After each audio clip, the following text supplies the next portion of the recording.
Welcome to Table Talk, the show about beer, board games, and everything else. I'm Rich. And I'm Rob, and today we're talking about the effects of World War II.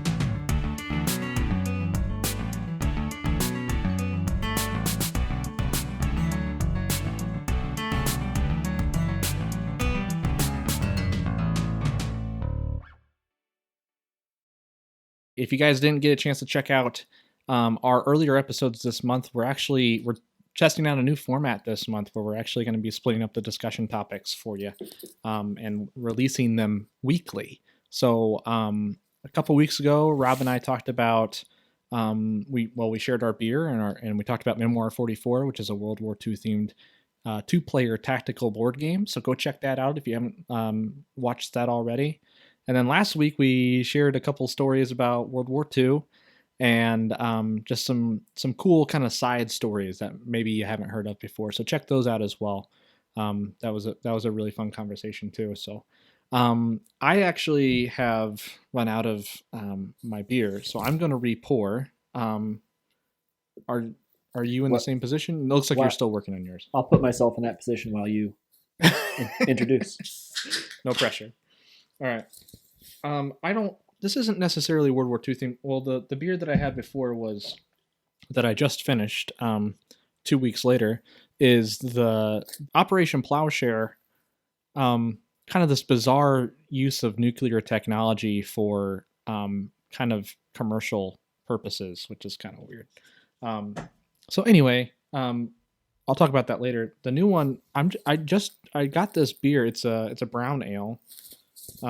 Well, let's make sure. Yeah, it's a double brown ale. Ooh, man, what am I getting myself into? Espresso bean double brown ale. Okay. Well, I wanted to do this because he looks like an aviator, and he looks like he belongs in 1940s time frame. Yeah. Well, I'll introduce my next one here while you talk or while you pour. There you go. This is Maduro brown ale. It's done by Cigar City Brewing in Tampa, Florida.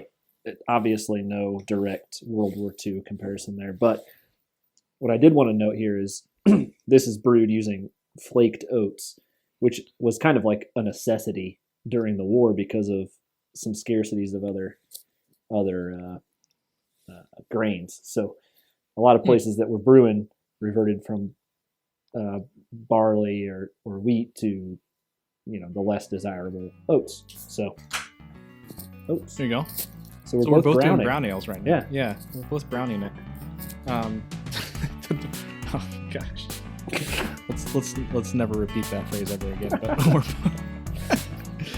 But cheers to brown ale.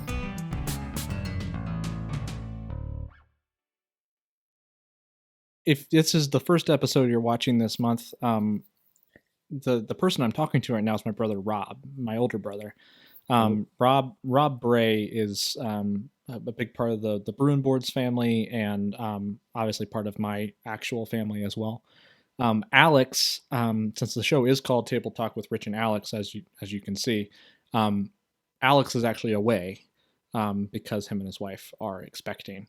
So we decided to give him the month off of shooting so that he can tend to his family needs. That is obviously a priority for him and for me as well. So Rob is kindly standing in for us as the conversation specialist for World War II.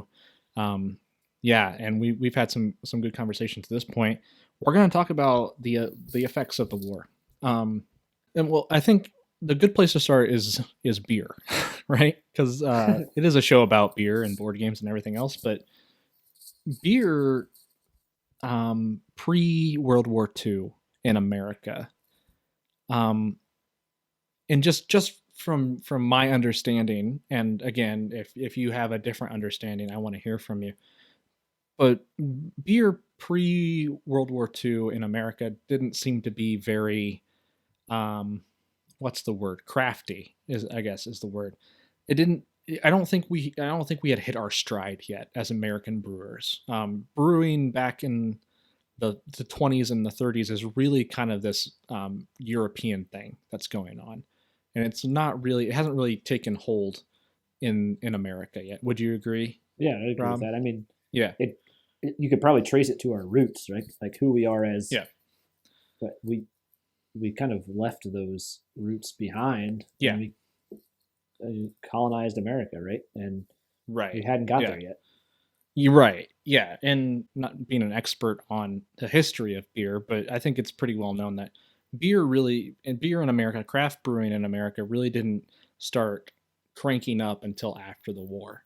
Yeah. So I really think we have, you know, soldiers' experiences in Europe to thank for bringing those tastes back to the United States. Because soldiers drink beer. I don't know if any of you guys know this. I can speak from personal experience. Even in theater, soldiers will drink beer. Not when they're on duty, obviously, because that would be irresponsible. But yeah, when they get leave, they get time to go out on the town wherever they're stationed. They soldiers inevitably will find a bar, Yep. and they will drink, and that is pretty normal. That was pretty much the norm back in the 40s as well.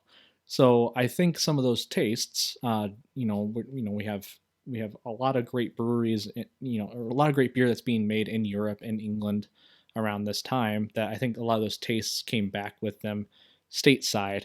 Um, I believe during the war, because of what Rob was talking about, with kind of the kind of rationing that was going on, the shortages that were going on, with just recipe wise ingredients, what we use to make beer.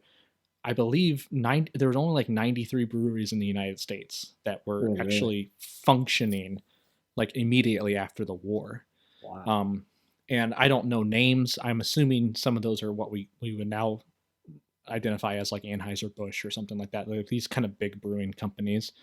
Um, I can't confirm that. I'm assuming that that's kind of where what those were that kind of Yeah. survived that era. But then you have, after the war, um, I think brewers in general realized that there's a big demand for these soldiers that are coming home, getting married.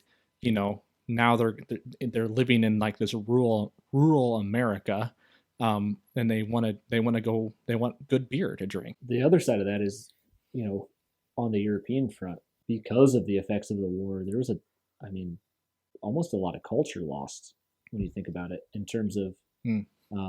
what beer was, what it could be. When you're changing ingredients, or it's kind of dark, but when you talk about you know changes in power very quickly, right? There's now a Right, negative kind of connotation to this beer, right? right, At right, least immediately post-war. So, you right, know, I, there's another thing. It's not just here, right? We did bring beer back with us as soldiers to America, but you know the mm-hmm. the the methods, the ingredients, the Mm-hmm. popularity of their different styles and everything over there changed too. Yeah, yeah, that's a good point.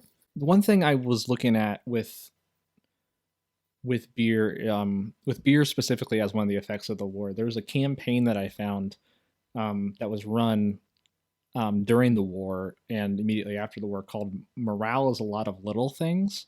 It was a big kind of publicity movement that was going through America at the time, which kind of showed soldiers, like it was kind of like little pamphlets and little things that you'd probably find like the newspaper, something that might be stuffed in the newspaper of soldiers drinking beer.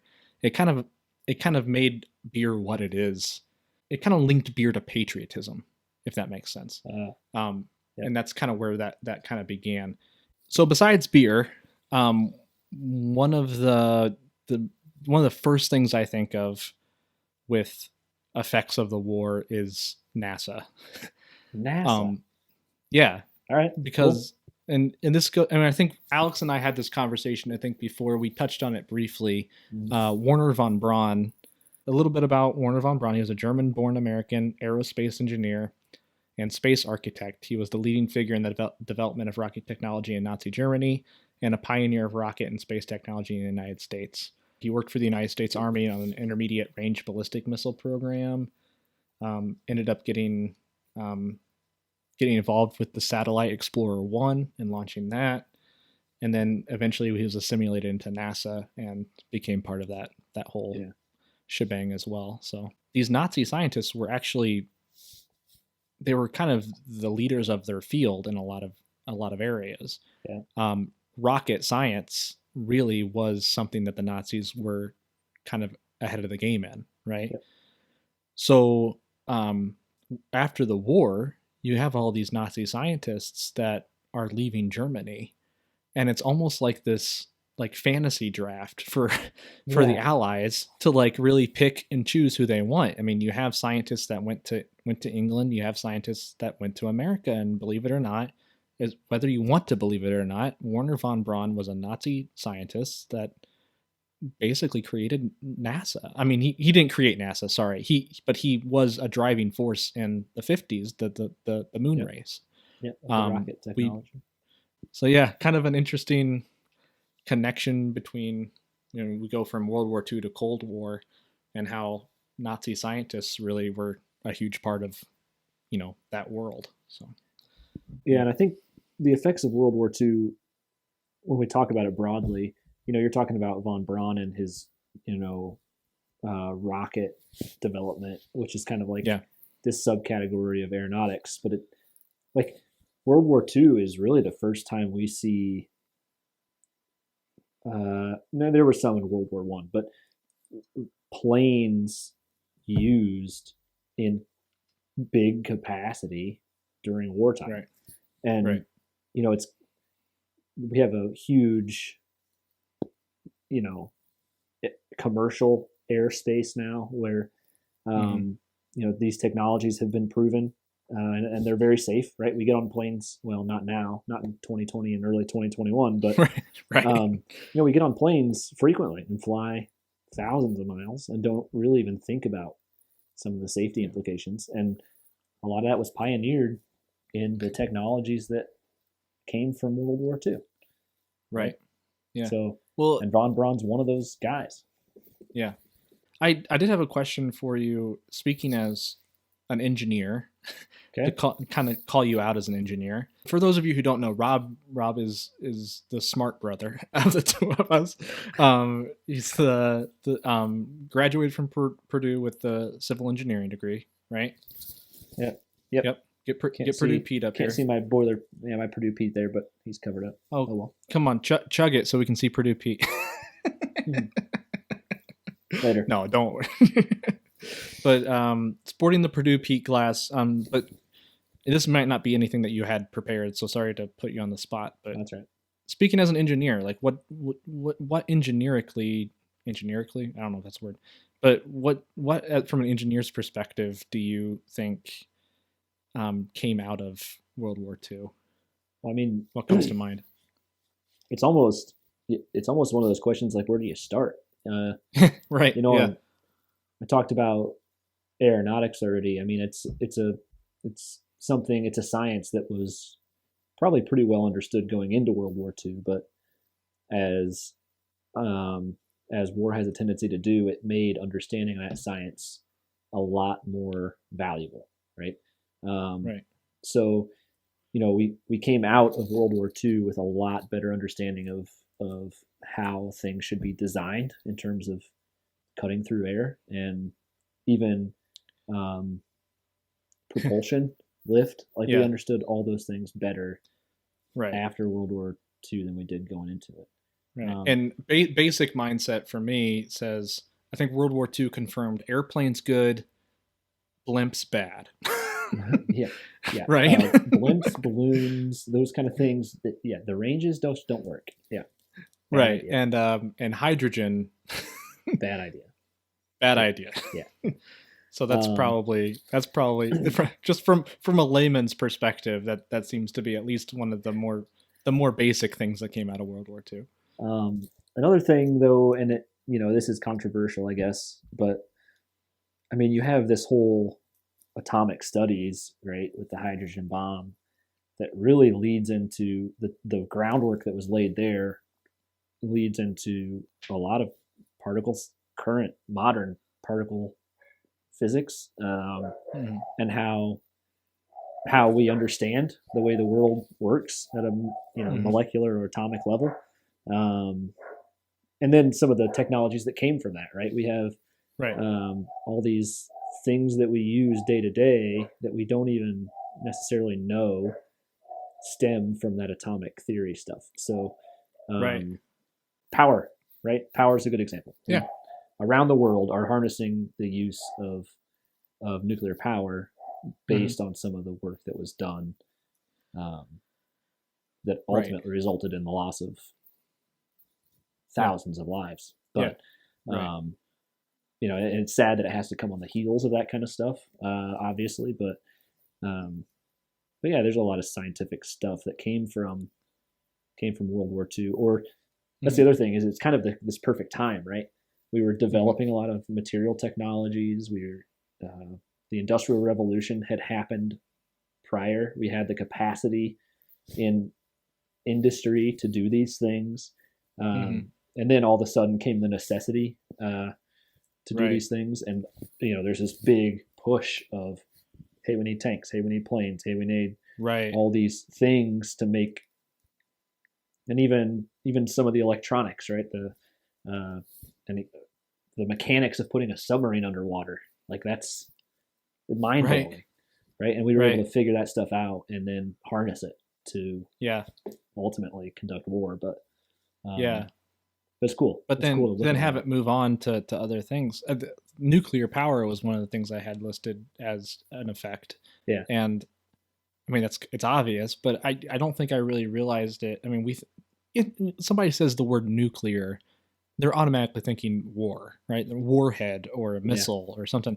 Like, we're currently living in that, right? It's not like that's not when we're talking about the effects of the war, we're still kind of like you said in the first episode, it's still living, it's still breathing, and like that we're still kind of living that world in a way where, like, it's we're still talking, like, nuclear power is a huge big button topic. I get skittish just even talking about it, because I don't know if, like, I should be, or if now the government is watching this live as we're talking if they're watching, they realize we have no idea what we're talking about.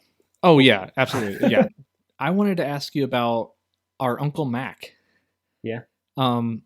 So, and this is a story, and I don't have confirmation of this at all. That's kind of why I wanted to run it by you. We had Malcolm Bray is our grandfather's brother, and as the story goes, he was stationed in Fishkill, I believe, New York, and was part of the team, the scientific team during World War II that developed high viscosity oil. Is that how you remember that story? I'd have to go back and revisit it. But okay. Yeah, he was working with. He's a chemist by trade, and was highly involved in. I think it was multi-viscosity oil. So multi-viscosity. It's a type of oil that will kind of change its properties depending on the needs of. For the biggest application, I think, was in fighter planes. So depending on elevation and temperature constraints with fighter planes. Because you get to a certain elevation with standard oil back in the day where it would freeze or clump up, gum up. Yeah. And what we have now, what's running in your car right now, at least from my understanding, is this multi-viscosity oil, right? Yeah, some of it can be. It's kind of from my understanding, it's kind of the standard now of what's being sold. Yeah. Maybe I don't know if I have that right or not, but it is kind of cool to kind of look back and see that we have some kind of family tie to that discovery and that that evolution of thought and technology and all that kind of stuff. So yeah, and I think it's a cool nod to what Americans were doing, because Uncle Mac was what was called a conscientious objector. So he didn't want to fight. He didn't want to. I didn't know that. Yeah, he chose. Maybe I did. I just forgot about it. On the front lines. So interesting. But they took his brain, right, and they said, "All right, looks like you can do this." So they put him on a team of people that contributed in a way domestically here on our soil, that contributed in a way that was able to help, progress the technologies and everything that ultimately really helped not just Uncle Mac, obviously, but all these brains collectively, all the soldiers on the front, all as we talked last episode, all the artists holding prop balloons, right? And right. like all these people, it took all these people really to win the war. It wasn't just Right. people driving tanks, right? So, right. Right. That's a cool testament, I think, to what Americans did and came together to do there in the 40s. Yeah, yeah, absolutely. What did you have effects of the war? What's kind of on your mind with that stuff? I think, I think it probably teases over into next week's episode a little bit, but some of the cultural effects of the war, like I think of our grandparents and how frugal they were. Right. They it wasn't uncommon to see grandma pull brownies or whatever out of the fridge and fold up the foil and put it back in the drawer, like right. I've never thought about that before, but yeah. No, like you lived through this time that was so different, right? In terms of rationing, using what you have. And it's interesting. I think maybe our generation is kind of the first ones that are looking back at that and saying it's different, than what they did. For us, it's throw it away and get some new ones. And if we had to live through that same process, we'd have a different mindset. Right. So, well, then obviously it explains. Sorry, not to interrupt again, but you're right. We're going through the pandemic and everything. It's interesting. Yeah. It's interesting with our grandparents to finally understand, and I mean not fully understand, obviously, because we never really can fully understand. But they lived through so much. I mean, obviously, you lived through the World War II, but then you also lived through JFK assassination. You lived through, Great Depression, but then also when we were kids, 9/11 and kind of the all this types of stuff, like COVID, everybody, and I feel like COVID kind of gets looked through from a millennial perspective, where it's like, woe is me, it's like, it's like, you know what, guys, like this, if this is as bad as it gets, this really isn't that bad, to be really honest. Right. It gives you kind of a new perspective on what we've been dealing with for the last, not even a whole year, honestly, and we're talking World War II lasted, how long was World War II?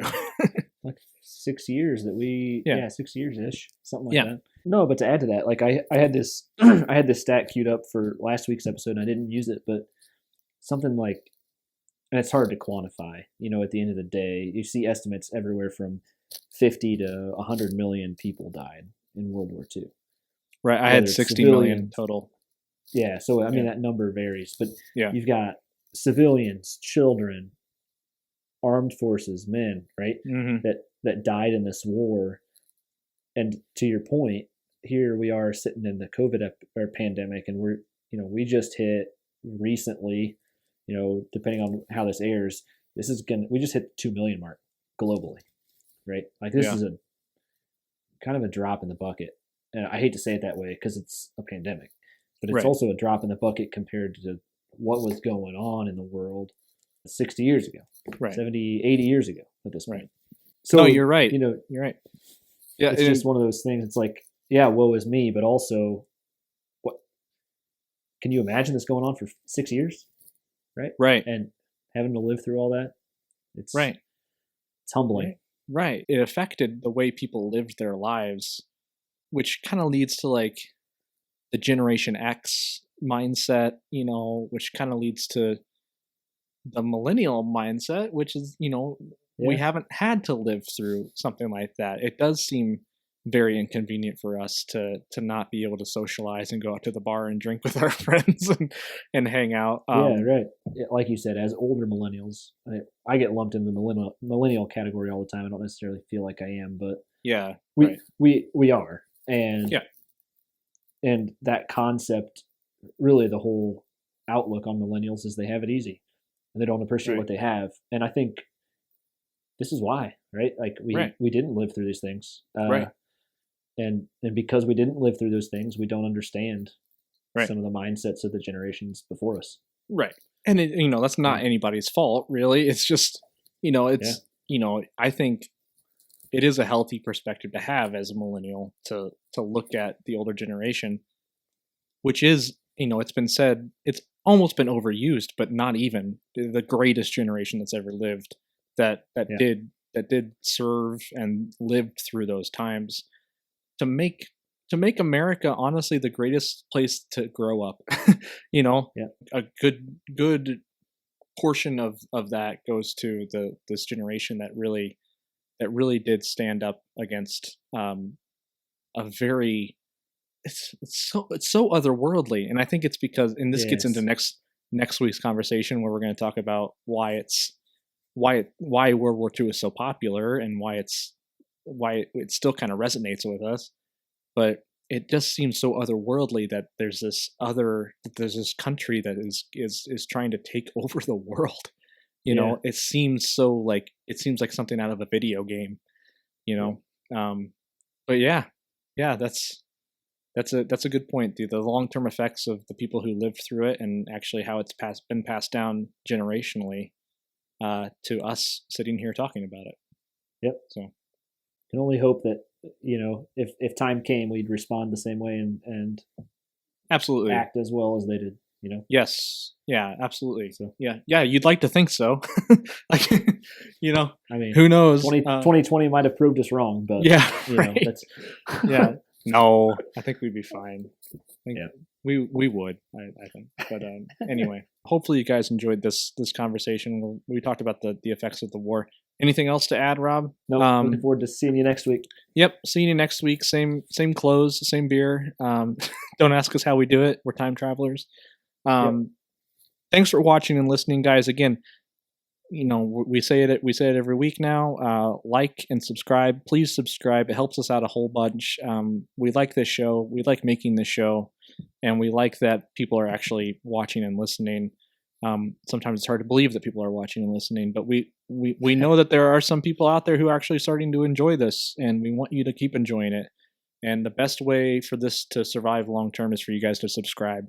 So please subscribe, like, comment, let us know what you think about what we just shared and what you think some of the long term effects of World War II are. We'd love to hear from you. So, and we'll see you guys again next week. So until then, be happy, brew happy.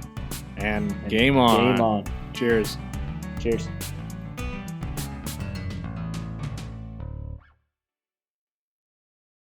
Nuclear explosives for peaceful construction purposes. Sounds so bizarre to me.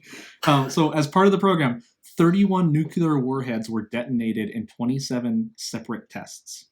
Purpose uses for nuclear explosives under Project Plowshare included widening the Panama Canal, constructing a new sea-level waterway through Nicaragua, cutting paths through mountainous areas for highways, and connecting inland river systems. One of the first serious cratering proposals that came close to being carried out was Project Chariot, which would have used several hydrogen bombs to create an artificial harbor at Cape Thompson, Alaska. Wow. It was never carried out, thank God. Basically got all shut down because of the political and economic consequences. Wow. Yeah. Thankfully, probably. Thankfully. Doesn't sound like it would have ended well. At least for the whales, it would have ended well. Oh my goodness. Yeah. Oh man.